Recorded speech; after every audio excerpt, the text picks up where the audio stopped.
અધ્યાત્મ સાધનાનો છઠ્ઠો દિવસ, છઠ્ઠો ઉપદેશ. તૈયારીની પ્રાર્થના. હે પ્રભુ, મારા સઘળા મનસૂબા, કાર્યો તથા પ્રવૃત્તિઓનું એકમાત્ર લક્ષ્ય રાજેશ્વરની સ્તુતિ અને સેવા બને એવી કૃપા કરો. આમીન. અધ્યાત્મ સાધનાનો છઠ્ઠો દિવસ પણ બીજા સપ્તાહનો વિષય ચાલુ. બીજું સપ્તાહ, ઈસુનો જન્મ, બાળપણ, જાહેર જીવન.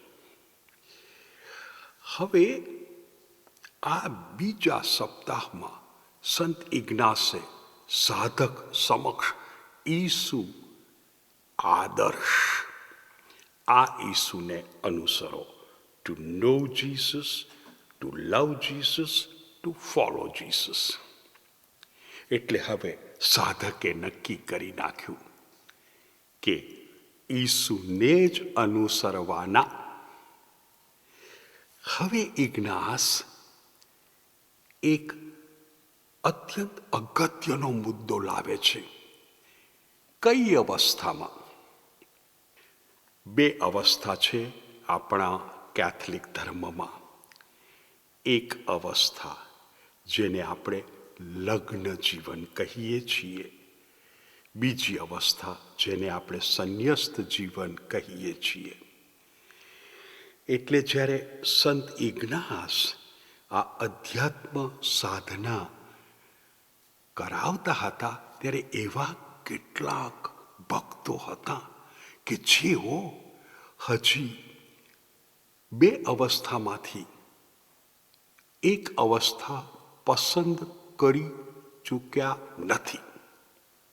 અર્થાત એ કાં તો લગ્ન જીવન પસંદ કરી શકે અથવા સંન્યસ્ત જીવન પસંદ કરી શકે. ઈસુ આદર્શ છે. ઈસુ આદર્શ છે. એટલે ઈસુ પોતાના જીવનના 30 વર્ષ પોતાના મા બાપ સાથે રહે છે અને એમના કહ્યામાં રહે છે. એટલે આ એક અવસ્થા જે આપણા લગ્ન જીવન જીવતા ભાઈઓ બહેનો અને સાધકો, અધ્યાત્મ સાધના કરનારા, કદાચ તમે લગ્ન જીવનની અવસ્થા સ્વીકારી હશે પ્રભુની કૃપાથી. હવે એ જ ઈસુ પછી 3 વર્ષનું જાહેર જીવન જીવે છે કે જ્યાં મા મરિયમનો ત્યાગ કરે છે. પવિત્ર યોસેફ વિશે આપણને ખબર નથી. ગૃહ ત્યાગ કરે છે. કેમ? પરમપિતાની ઈચ્છા પૂરી કરવી છે, જેને આપણે કહીશું સંન્યસ્ત જીવન. એટલે ઈસુ બંને જીવનના આપણને નમૂના પૂરા પાડે છે. ઈસુએ જાતે લગ્ન કર્યા નથી, પણ ઘરમાં કેવી રીતે રહેવાય 30 વર્ષ ઘરમાં રહીને બતાવી આપ્યું. એક અવસ્થા. બીજી અવસ્થા જાહેર જીવન. એટલે હવે જો કોઈક સાધક કઈ અવસ્થામાં ઈસુની સેવા કરવી છે, ઈસુનું અનુસરણ કરવું છે, એ નિર્ણય હવે કરવાની અણી પડશે તો ઇગ્નાસ 3 મનન ચિંતન સૂચવે છે. પહેલું મનન ચિંતન, 2 ધ્વજ. આપણે સમજીશું. આ મનન ચિંતન દ્વારા ઇગ્નાસ સાધકની સમજ શક્તિને અનુલક્ષીને સાધકને દોરે છે. સમજ શક્તિ. બીજું મનન ચિંતન, એને કહેવાય 3 પ્રકારના માણસો. આ મનન ચિંતન માનવની સંકલ્પ શક્તિને અનુલક્ષીને તૈયાર કર્યું છે અને સાધકને ઇગ્નાસ મદદ કરશે. ત્રીજું મનન ચિંતન, 3 પ્રકારની નમ્રતા. માનવની લાગણી, માનવનું લાગણી તંત્ર, એને લક્ષ્યમાં રાખીને, એને અનુલક્ષીને સંત ઇગ્નાસ આ ત્રીજું મનન ચિંતન રજૂ કરે છે કે જેથી આ 3 મનન ચિંતન પૂરા થાય ત્યારે સાધક જીવનની કઈ અવસ્થા સ્વીકારવી છે, ઈસુની પાછળ પાછળ ચાલવા એ નક્કી કરી શકે. હવે જો સાધકે જીવનની અવસ્થા નક્કી કરી નાખી છે, એ લગ્ન જીવન હોય અથવા કોઈ સંન્યસ્ત જીવન સ્વીકારેલા આ અધ્યાત્મ સાધના કરતા હોય, અભિનંદન તમને. હવે એ અવસ્થામાં આગળ વધવાનું છે. આ મનન ચિંતનનો એ રીતે ઉપયોગ કરવાનો છે. ચાલો પહેલું મનન ચિંતન શરૂ કરીએ. 2 ધ્વજ. એક ધ્વજ છે શૈતાનનો, અર્થાત શૈતાનનું સૈન્ય.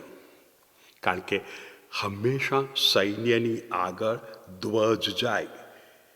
આપણી અત્યારે એ પરિસ્થિતિ નથી કે આપણે સેના જોઈ શકીએ, પણ આપણે ઓલિમ્પિક અથવા એશિયા આવી ગેમ્સ જ્યારે રમાય ને ત્યારે જે દેશના ખેલાડીઓ રમતવીરો જવાના હોય ને એની આગળ પેલો ધ્વજ જાય. આ આપણે જોયું છે. એટલે એક શૈતાનનો ધ્વજ છે, શૈતાનનું સૈન્ય. બીજો ઈસુનો ધ્વજ છે, ઈસુનું સૈન્ય.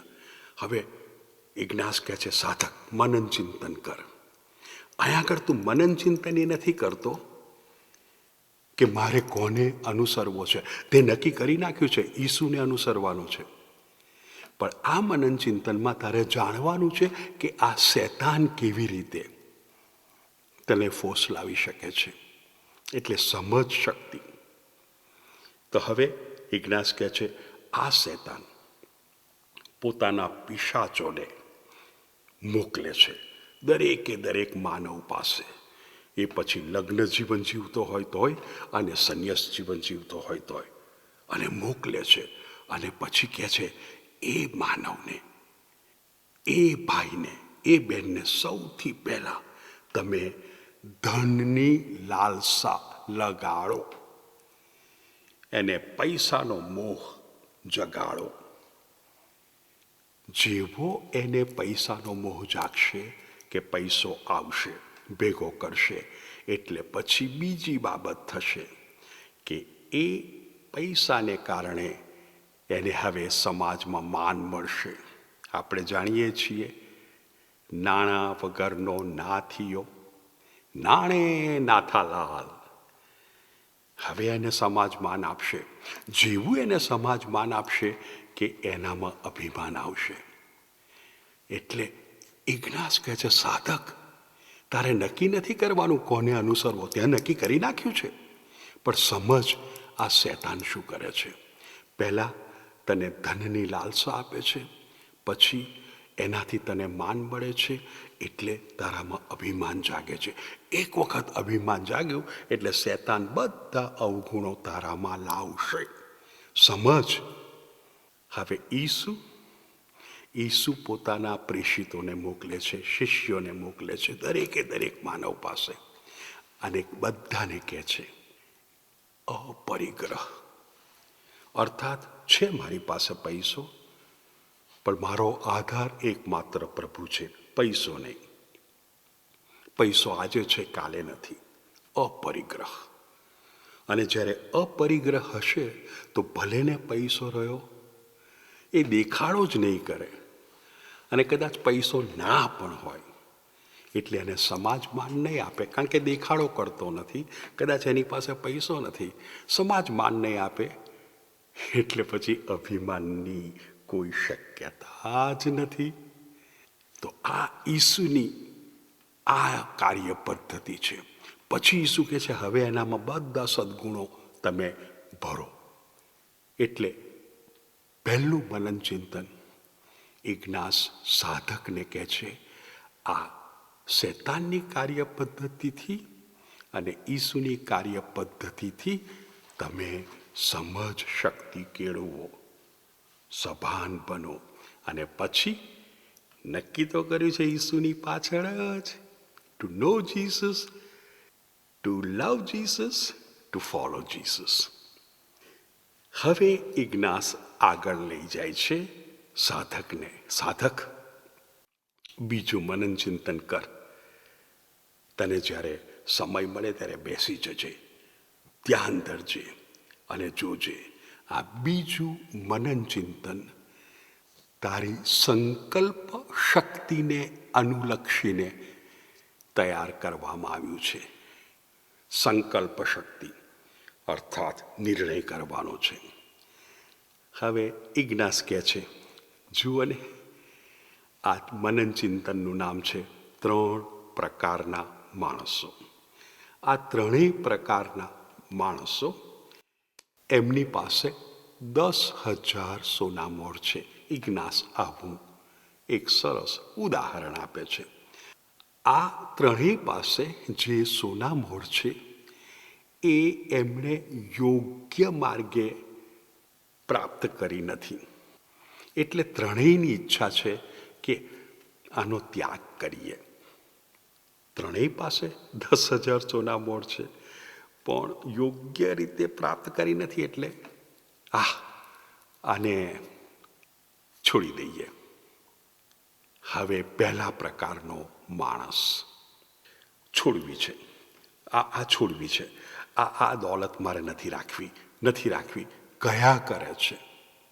ઈચ્છા છે આ વળગણમાંથી, આ નડતરમાંથી મુક્તિ મળે, ઈચ્છા છે.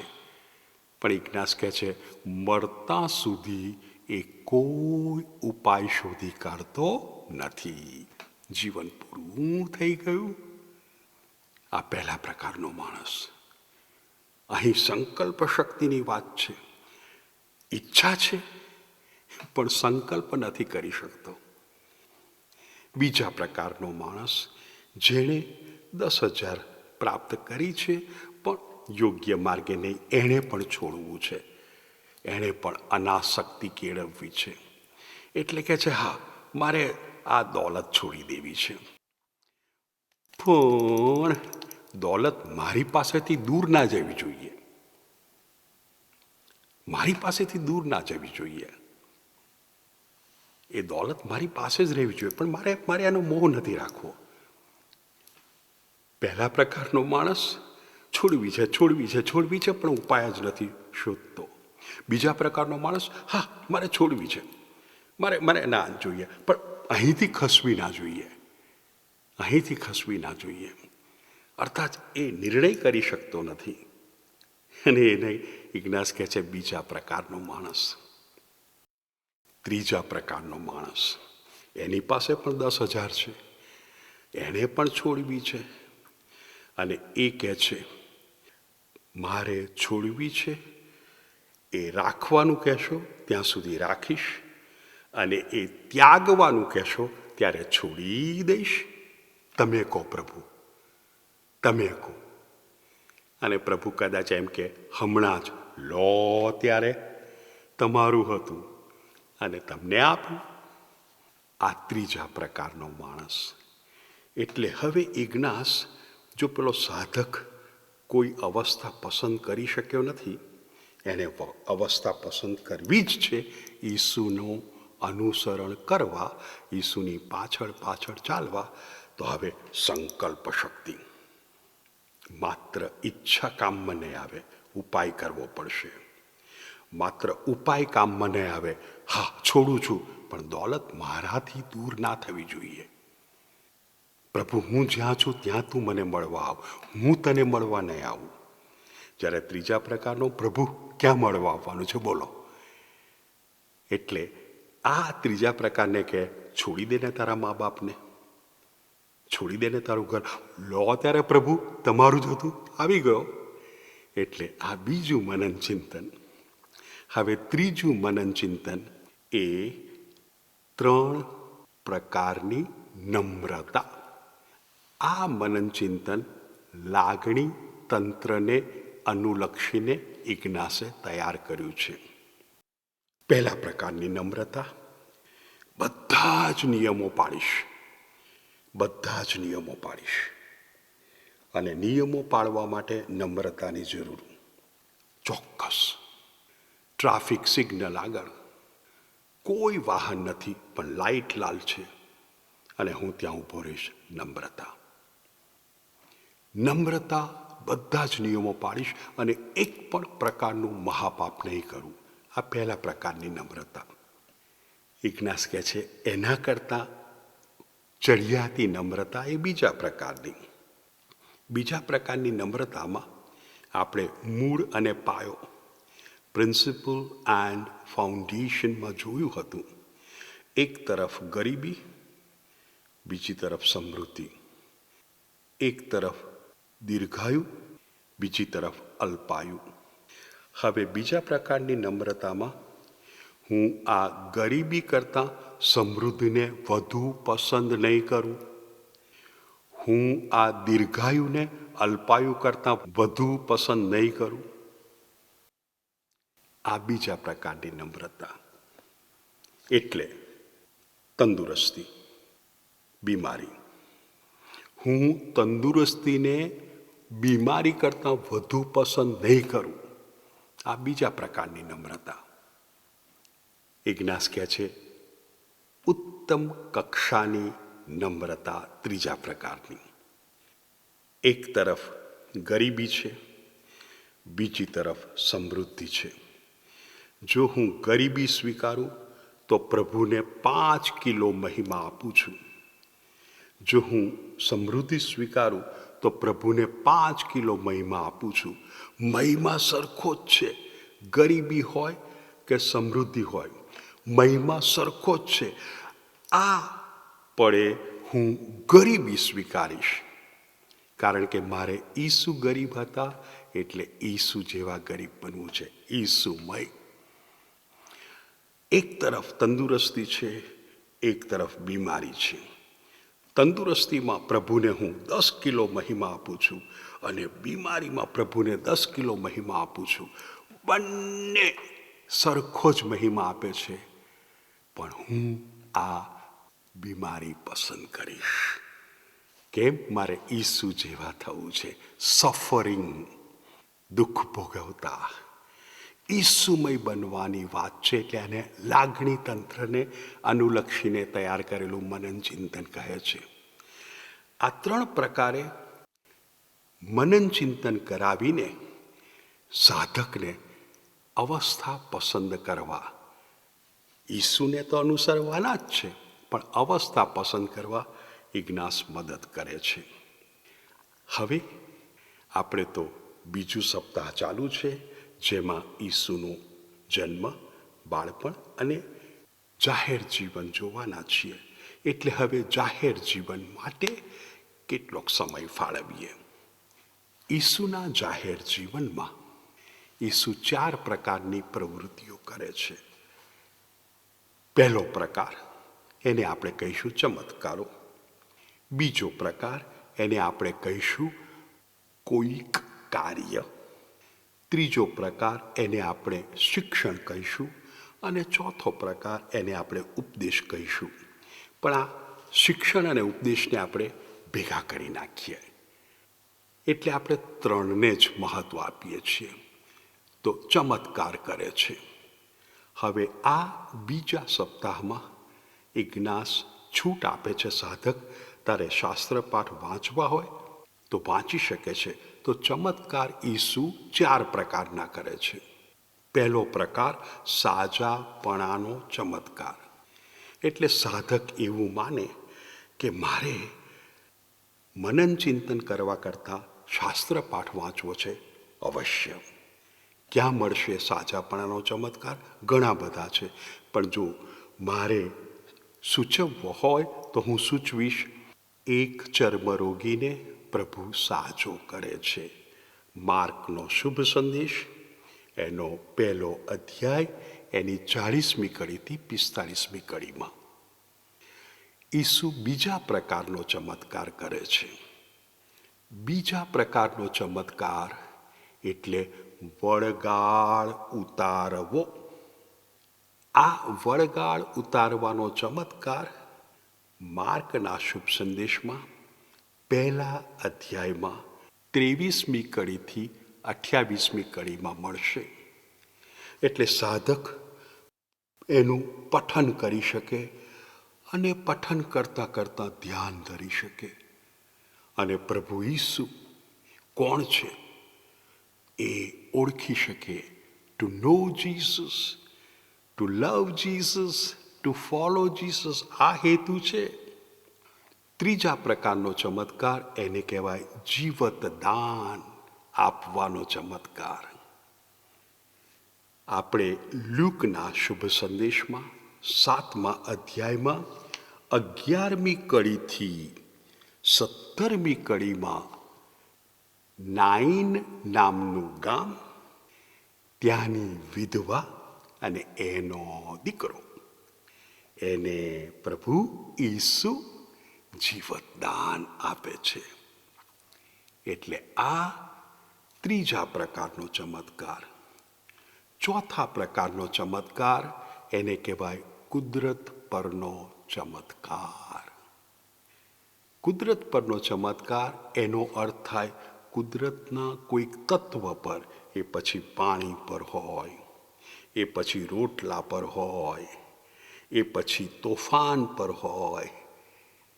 એટલે આ ચમત્કાર આપણને મળશે 5 રોટલી અને 2 માછલી, માથીનો શુભ સંદેશ એનો 14મો અધ્યાય અને એની 13મી કડીથી 21મી કડીમાં. એટલે 4 પ્રકારના ચમત્કાર ભક્ત સાધક પઠન કરી શકે, આંખો બંધ કરીને એમાંથી લાભ મેળવી શકે. લાભ કયો મેળવવાનો છે? કદાચ સાધકને પણ ચમત્કારની અસર થાય, પણ ઈસુને ઓળખવાના છે. કોણ છે આ ઈસુ? હવે ઈસુ કેટલાક કાર્યો કરે છે. એક દાખલો લઈએ. માર્કનો શુભ સંદેશ 1 અધ્યાય 16મી કડીથી 20મી કડીમાં. આ શુભ સંદેશમાં, આ શાસ્ત્ર પાઠમાં ઈસુ પેલા 4 માછીમારોને પોતાના શિષ્યો બનવા બોલાવે છે. આ ઈસુનું કાર્ય, એનો પણ અભ્યાસ કરી શકાય, મનન ચિંતન કરી શકાય. આપણે શિક્ષણ અને ઉપદેશને એક કરી દઈએ તો ઈસુનું શિક્ષણ અથવા ઈસુનો ઉપદેશ ક્યાં મળશે? તો આપણે લાંબો ઉપદેશ છે માથીના શુભ સંદેશમાં 5મો અધ્યાય, 6ઠ્ઠો અધ્યાય અને 7મો અધ્યાય, જેને આપણે ગિરિ પ્રવચન કહીએ છીએ. એટલે ભક્ત આ પ્રકારે અભ્યાસ કરી શકે છે, જેના ઉપર મનન ચિંતન કરી ઈસુ કોણ છે એ ઓળખી શકે છે. કારણ કે બીજા સપ્તાહનો હેતુ છે to know Jesus, to love Jesus, to follow Jesus.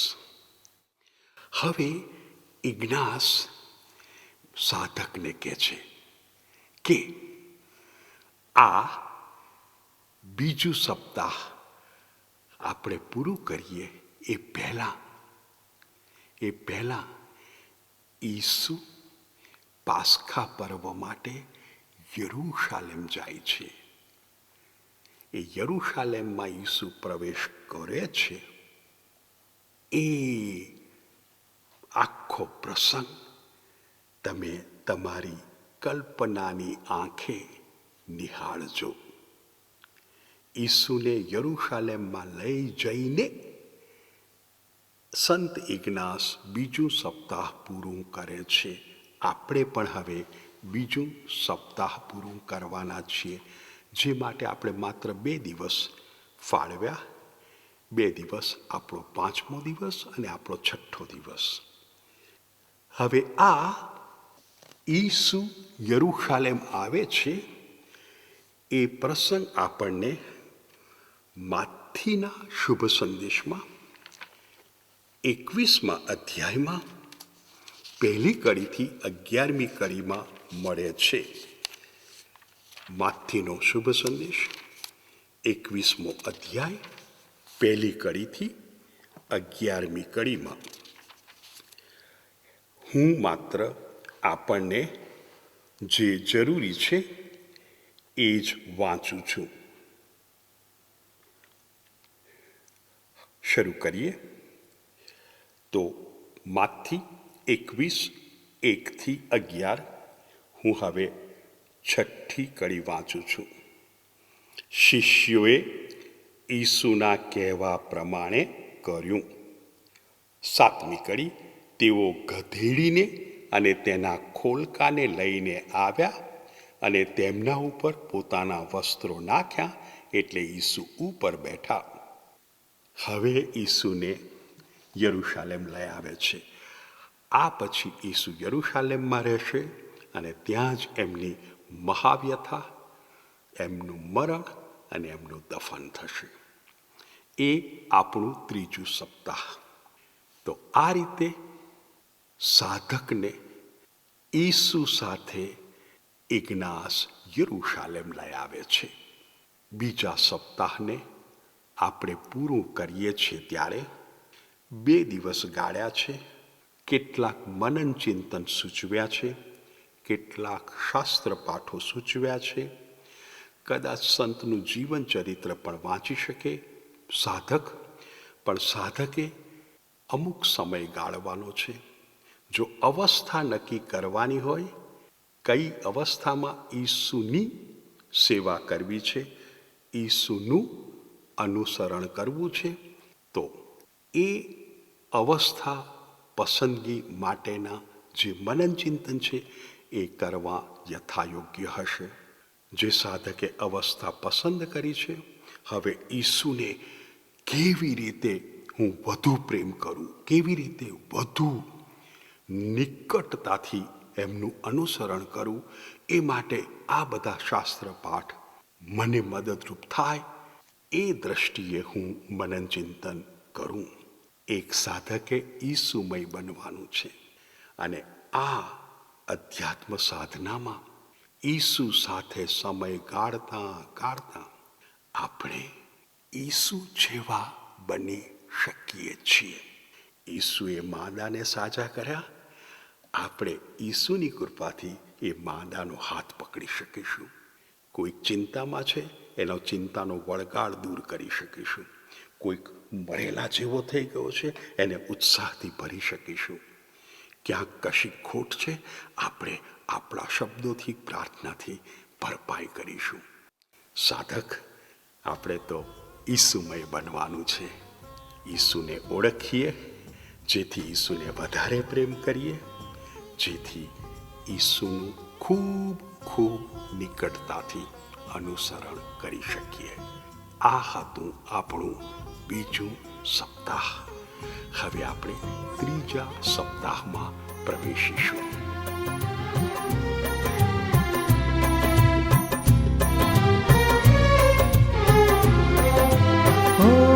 મારા સુખમાં છે તું, મારા દુઃખમાં છે તું, મારા સુખમાં છે તું, મારા દુઃખમાં છે તું, મારી પીડામાં તું, મારી સંગાથે તું, મારી પીડામાં તું, મારી સંગાથે તું, મારા સુખમાં છે તું, મારા દુઃખમાં છે તું.